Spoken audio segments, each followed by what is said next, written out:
karakter ni BP Inday sa pagmamahal niya sa kanyang mga empleyado.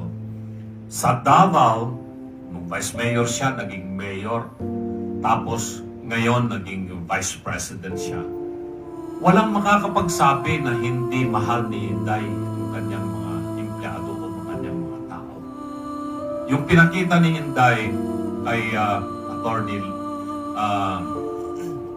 Lopez, yan ay loyalty of the superior over her people. Ganyan dapat ang leader. Ang leader ay may loyalty rin sa kanyang mga nasasakupan.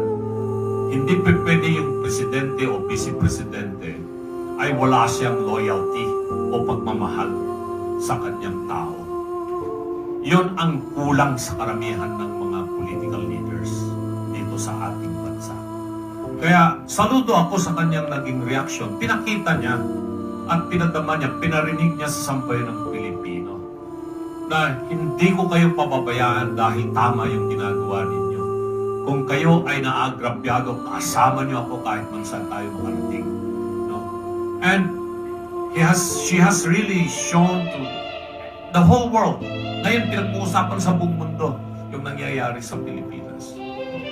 At marami ang sumasaludo, lalo na mga kababayan nating mga overseas workers ngayon. Magbasa ka sa social media na talagang 99.9999% ang sumusuporta kay BP Inday sa kanyang mga announcement, lalo na sa mga overseas Filipino workers.